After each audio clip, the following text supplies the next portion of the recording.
Started, but I'm really excited to see so many people sign in to learn about ADUs.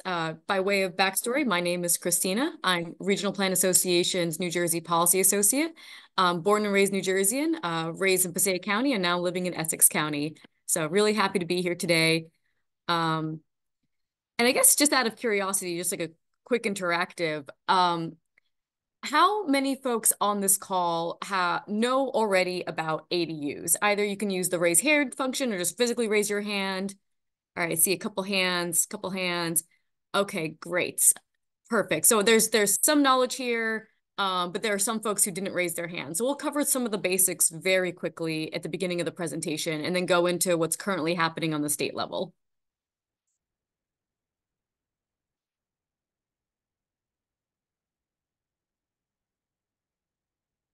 Oh, yeah, we'll get into the controversy as well. It shouldn't be. It really shouldn't. But I'm going to start sharing my screen.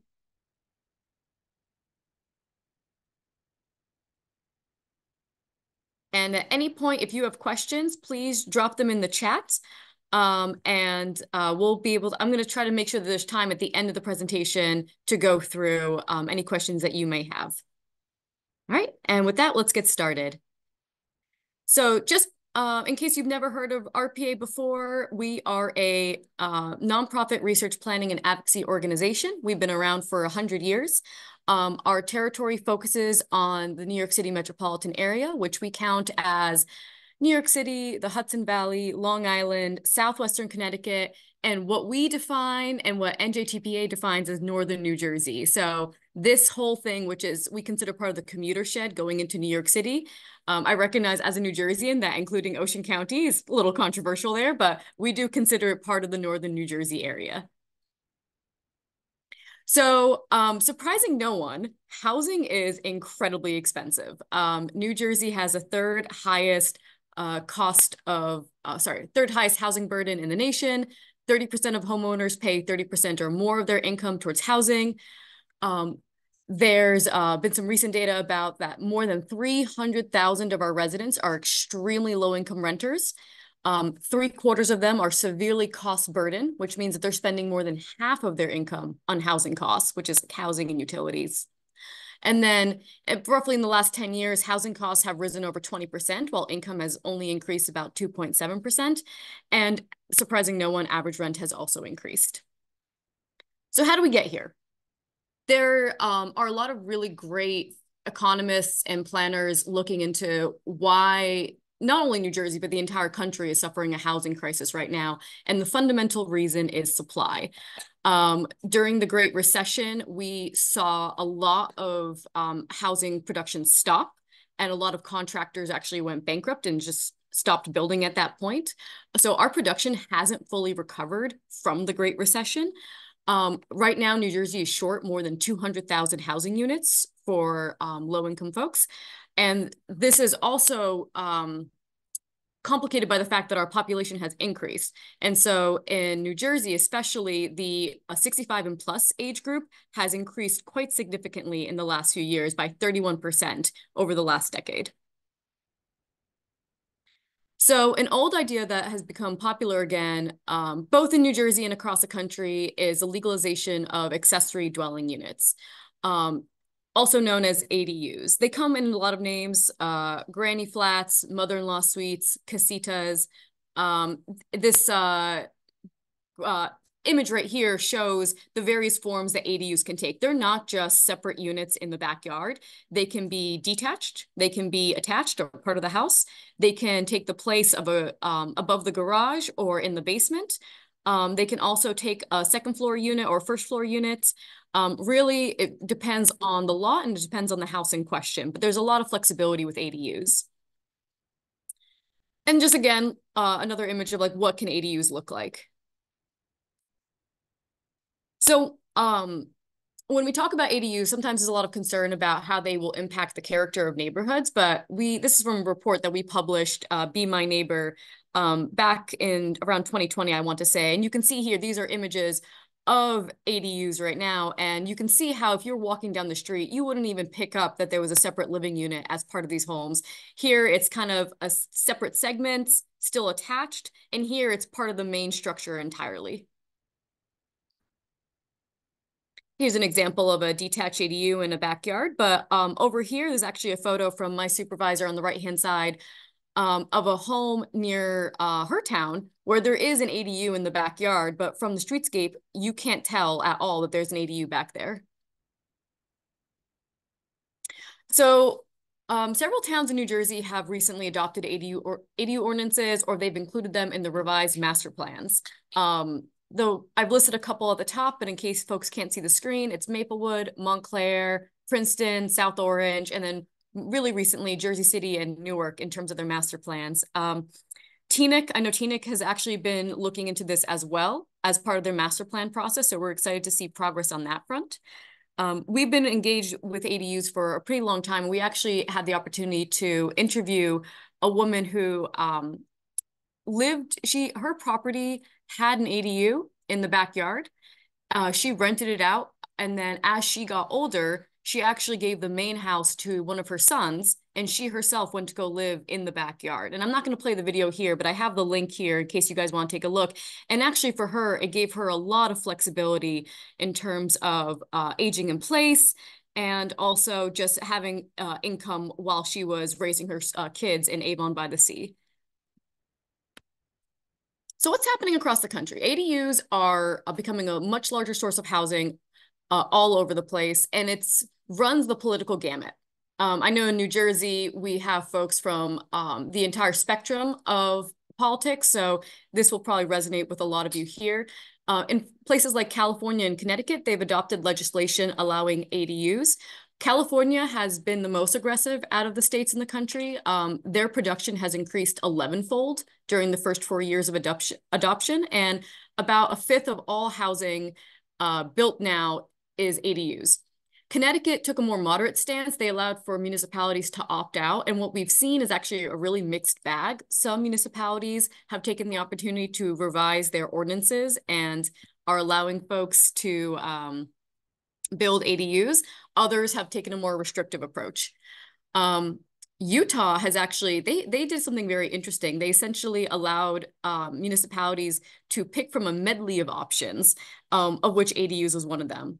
And then Montana has actually also pushed for ADUs statewide, which is very interesting to see from our perspective. So what are the challenges? There are a lot. Primarily, it's awareness and costs. But so let's go through these one by one. There's a lot of interest in ADUs. If you look online, if you look at newspaper articles, whenever I give a presentation about ADUs, people always ask me, well, how do I build one? And honestly, the first thing to do is to make sure that if your municipality has an ADU ordinance, to make sure that there is awareness of it. Some municipalities have, like South Orange, have put up a whole cheat sheet online about the steps that it takes to get one approved and some examples of how to get it done. So that's extremely helpful. Costs of construction are right now the biggest barrier, and a lot of people are looking at that in different ways. New York State has a +1 ADU program to incentivize production and partner with community groups around the state. And I'll talk about this in a little bit more detail, but very recently, as our guest speaker just announced, Governor Murphy has announced an ADU pilot program. That is not finalized. It's just a suggestion. It's not made its way through the budget yet, but the idea would be that up to 10 municipalities could work with nonprofits and help homeowners build ADUs, and it would be like financed. But the restriction is that it would have to be a deed restricted affordable housing unit for up to 10 years. So we'll talk about that in a little bit more detail, but New Jersey is currently thinking about a program that's kind of similar to the New York one. Some of the other barriers are design. So it can be a little bit overwhelming to how do you get started with an ADU? There are a lot of architects who are starting to get involved in this space, but there's not that many out there. One way that people have gotten around the design obstacle is by creating ADU templates. So in Seattle, the city council created 10 detached ADU templates for faster permitting, and they reported that 1,000 ADUs were permitted during 2022, which was a 250% increase from 2019. So you can see, just like by having a template that obviously working with planning and zoning to make sure it fits with the property can speed things up quite a bit. Some municipalities have also allowed for modular ADUs, which are way more accessible from a price point standard. And then financing. The Federal Housing Administration has actually taken several steps to make it easier to buy a house with an ADU or to build an ADU. We have also seen some credit unions and banks start looking at this more as they become more popular, especially in the Western states. We're hoping that as ADUs become more popular, that there will be more financing options available from banks and that this won't be considered such a heavy lift. And then zoning and parking barriers. Oh, so sorry, let me go back to that other slide. So parking is always considered sacrosanct in New Jersey. As a planner working for a planning organization, I can say that we have too much parking in this country. We have more space allocated for parking than for housing in this country. And so one of the steps that we can take, especially as we work to make more walkable, dense communities, is that really question the idea of requiring parking for ADUs, especially if you are looking to age in place or have a caregiver live on the property with you. It might, or if you live near a train station and you're planning to take the train to go to and from work or buses, you really might not need to be so dependent on having a dedicated parking space for a car. So just floating that out there, and I know that people have feelings about that. So what's going on statewide? Quite a bit, actually, and it's very exciting to see that there's a lot of interest in the legislature about ADUs. So in the last legislative session, there were 3 ADU bills proposed by legislators. RPA actually worked with a coalition to provide feedback, and we also submitted a letter to Governor Murphy supporting ADUs. And we were really heartened to see that a lot of members of the Age-Friendly North Jersey Collaborative signed on to that letter. That was really great to see that level of support. And we really think it made a difference. In his budget address, Murphy proposed the pilot program, which I mentioned earlier. Again, we're not sure if it's going to make it into the final budget. We're also concerned that having the requirement of a deed-restricted affordable housing unit might make it difficult for homeowners to sign on. If some of you in the housing world may remember, COA tried to encourage the building of accessory dwelling units, but made them deed-restricted affordable housing up to at least 10 years. And after about 10 years of trying that, they declared it a failure because people really did not want to have deed-restricted units in their backyards. And so we're excited about the proposal. We think that it's a really great step that the Murphy administration is excited about ADUs. It remains to be seen if it makes it into the final budget. And then there's a question about whether or not homeowners will actually pick it up. But in the new legislative session, there's actually a lot of activity, which we were excited to see. So there were 2 ADU bills. One was S2347, which was sponsored by Senator Singleton and actually reflected a lot of the edits from RPA and its coalition. And then there was S1106, which was sponsored by Senator Timberlake, which was a pre-filed bill from the last session. So what ended up happening actually in February, the 2 bills were merged into one combo bill. So S2347-1106. So there's a link in the slide deck to look at it, but also you can look it up online. Right now, the bill as it stands, it passed out of the Senate Community and Urban Affairs Committee, and it offers municipalities the option to choose between 2 model ordinances. And the model ordinances themselves are pretty flexible, and a lot of them reflect language from AERP and its model ordinance. So there's a lot of crossover there. And really the idea is to give municipalities a lot of flexibility to make sure that the ordinance that they do select really works with them and their communities.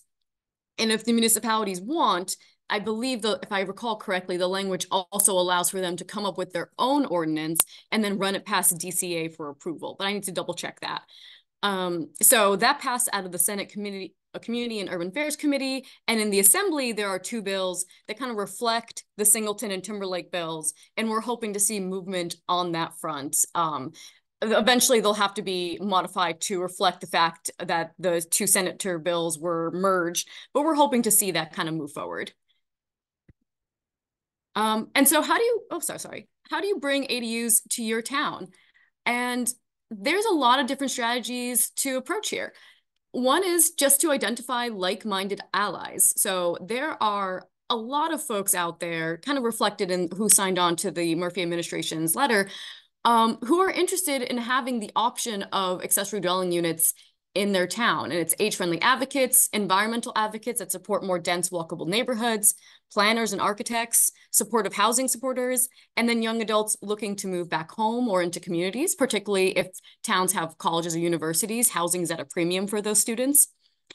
In terms of how to communicate ADUs, really emphasize the opportunities. ADUs are an opportunity to make communities more flexible and more responsive to changing needs over a person's lifetime. They allow for multi-generational living. They allow for more housing opportunities for residents of all ages and at different income brackets.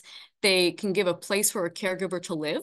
And also, if you choose to rent an ADU, it provides a steady source of income, which is extremely helpful for folks on restricted incomes.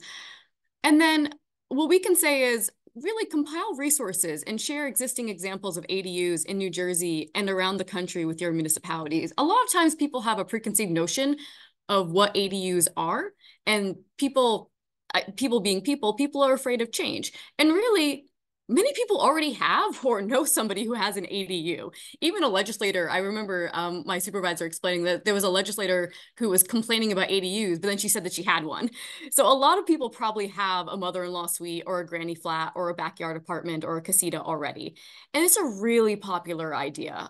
We did a survey in 2022 with Global Strategies Group, and more than 2/3 of New Jerseyans who responded said that they were supportive of ADUs.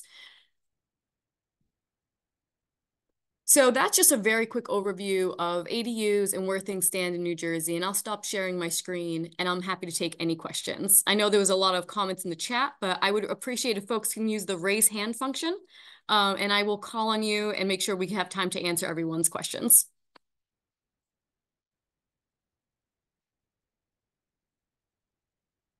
Or I did such an amazing job with my presentation that there are no questions. That's fine too. Lisa.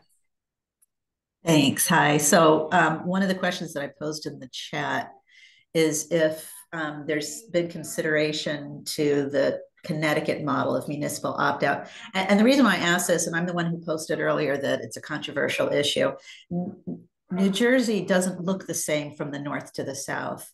And where I am up in North Jersey, in Bergen County, it's the most densely populated county and the most densely populated state in the nation.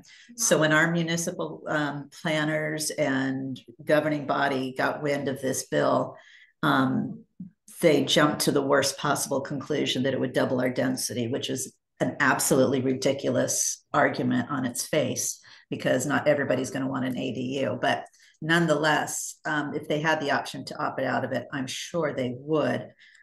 So the question is, you said that there were a couple of different options that the municipalities can choose from in the two models. I'm assuming they're not to opt out entirely, but can you tell us a little bit about what those options are? Yes. So, and let me see if I can drop the link in the chat while we're speaking. So right now, the model ordinances, one of them reflects a lot of the language that we had with Senator Singleton, and we were working with a coalition with age-friendly folks, housing advocates, AARP, New Jersey Future, the New Jersey Builders Association, municipalities, actually, APA. So it was a really wide gamut of perspectives that kind of went into the Singleton bill. So we really think that the original Singleton bill was a very strong reflection of the wide variety of perspectives, both urban, suburban, and also rural, and also the concerns of municipalities and planners. So the language that is reflected, and I'm going to drop it in the chat if I can just grab it. We think that actually gives municipalities already a lot of flexibility. There's also a lot of may and shall language. So really what we just want municipalities to be able to do is adopt an ADU ordinance to at least give your residents the option of considering it. But there's nothing in the there's nothing in the current proposed bill that says like ADUs have to say remove owner occupancy requirements. That's not what we're saying. If you look at the bill, it actually gives a lot of opportunities for folks to like, you can do this, you can do that. You can do this. You just can't make it so onerous to build an ADU such that if a aging adult in Westwood, maybe they have a particularly large lot and they want to have their grandkid move in with them to help take care of the house. We don't want a municipality to make it so difficult for that homeowner that that option is completely removed from the table. And ADUs take time to build. It's a very gentle form of density between getting the paperwork approved and actually doing construction and actually finding somebody to do the construction, unless you're going with a modular unit. It'll be months, if not years, before a lot of these municipalities will see a proliferation of ADUs. So by no means will ADUs pop from the sky and parachute down into everyone's backyard. It just, we want to make sure that homeowners aren't stopped by their municipalities from having that option, which really can be helpful for them. And I know, so that wasn't like as clear of an answer as I think you were looking for, but the bill text is dropped in the chat, so I welcome you to take a look at it. Great, thank you so much. Any other questions? And if folks could please use the raise hand function, that would be great.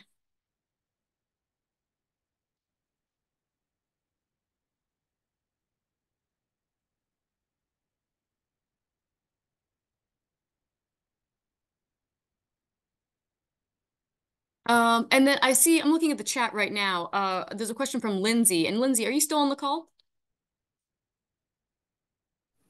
Yes, I am. Great. So your question was if there's a set size for an additional building to be considered an ADU. This really depends on the statewide legislation and then what the municipal ordinance says. Sometimes, since we don't have a statewide law, there's a variety of different municipal ordinances, and they differ on how big or small an ADU can be. But usually the language is, it's like a percentage of the size of the primary dwelling. And then there's a certain like minimum floor size. That's like usually what we see. So you can't have like a micro ADU that's like 200 square feet, but usually we'll see something like 400 square feet, 500 square feet is kind of like the minimum. And if that sounds small, just as a way to kind of put that into context, I right now live in a condo that's 510 square feet, and that's almost too much space for even me. But it's usually like the cap to how large an ADU can be is usually a percentage of the size of the primary home. So it doesn't look too silly. Thank you so much. No worries, no worries. Nancy, I saw that you used the raise hand function. Lisa was first. She had her hand up. Lisa, do you still have another question? No, sorry, I guess my hand didn't come back down. No worries, no worries. Thank you for flagging that, Nancy. Yeah. My question was, how close is New Jersey, where I was born and raised in Bergen County? How close is New Jersey to having visuals and success stories that can thwart some of the NIMBY or the anxiety about this will be terrible, this will be terrible? Like if you watch a TV show set in Australia, there's always an ADU. They call them granny flats there. Like it's a normal part of how they build housing there. How close is New Jersey to having those success stories where you can say, this worked out really well? It's funny because they're already success stories. Like I shared early in the presentation, we have that video of the woman who lives in Avon by the Sea. And so her unit was grandfathered in, but it was a huge benefit for her as she was raising her children and now that she's aging in place in her home. So those success stories already exist. It's just a matter of finding them and teasing them out. And in terms of units that are now coming online, the real struggle has just been financing. And so this has been a really tough market. Interest rates are super high. There's a lot of problems. I think now supplies are getting a little bit cheaper than they were during the pandemic, but it's been hard to bring new units online from scratch. We've seen a lot of units in Princeton being built, and we've also in Maplewood, I was doing a presentation and the Maplewood Township attorney had said they approved an ADU conversion. It was an existing ADU. Basically, it was an existing mother-in-law suite within the property, and it was very easy to just convert it into an ADU proper. So I think as time goes on, we're going to see more and more new ADUs come online, especially from Princeton, South Orange, Montclair, Maplewood. They were kind of like really leading the charge there. And then we'll probably see more and more from Jersey City and Newark and hopefully Teaneck. That seems super helpful because it becomes harder and harder to say, oh, that's not like us. If you can say, oh, that's pretty much like us, that's great. That's wonderful. Yeah, and I just want to share really briefly before I get into Rebecca's question. One of the primary motivating factors for Mia Sachs, who is from Princeton, and I don't want to speak for Mia, but she's spoken at a couple of our events, and she always reflects on the fact that she really wanted to have an option for her mother. And she always reflected on her own personal story about why ADUs were important for her. And so I think kind of grounding it in people's personal experiences and their ability to really keep that multi-generational living, keep maybe their parents living with them or having a younger family member come in or a caregiver. I think really stressing those benefits can kind of cut across a lot of the noise and concern about like, what is this going to do to my community? Because really, it's not going to do that much, to be perfectly honest. It's going to be very hard to get a lot of these units online as it is. So it's going to be a very slow, gradual change. I want to acknowledge Rebecca's question. What's your opinion on how ADUs influence property value? Any changes to your property, like an addition or something like that, usually will increase your property value. There was a recent study, and I wish I had it ready at hand, but I was talking about this with a coalition partner, and they had said, like, especially in the Western states where their ADUs are more common, property values have increased quite a bit. If you have a unit with an ADU, especially with people now having hybrid work options, some people are turning the ADU into a separate workspace for themselves, or maybe if their kids are coming back to live with them where their kids can live, people are buying up properties with ADUs, and we're seeing an increase in prices for properties with ADUs, especially in the West. So I think as it becomes more common on the East Coast, we're going to see that being reflected. And then Catherine. Yes. Are you seeing any slowdown in the manufactured housing market? Because what I'm hearing, and not with doing all that much research, but I don't think they can keep up with the demand. Are you guys seeing that or hearing that, or is that just a misnomer that's out there right now? So I can't answer that one way or the other. I wish I had one of our colleagues from the New Jersey Building Association on the call. But what I can say, just anecdotally, is I had someone give me a phone call completely out of the blue. There is apparently a modular ADU company out there that's offering franchising opportunities. And he called to ask what the status of ADUs was in New Jersey because he wanted to know if he should jump on this franchising opportunity. And I was like, I can't give you any business advice on this point. But we just talked a little bit about what the legislation kind of looked like. But there is definitely interest out there from modular unit companies just based on that one anecdote. And then how do we find current ADU partners, vendors, contractors? Right now, it's mostly word of mouth. I would say I would really recommend speaking with your municipality if they have already passed an ADU ordinance, kind of talk to them about like who's been submitting permit applications to try to get a sense from them. Also talking to your neighbors. I know that there's been a lot of activity in Princeton, so I would kind of look at them too. But there's a lot of really great architects in Montclair. And I think, Maria, if I recall correctly, based on your comments, you're from Montclair. But I know there's a lot of architects in Montclair, and we just had a design competition in Montclair. So there's a lot of interest in Montclair as well.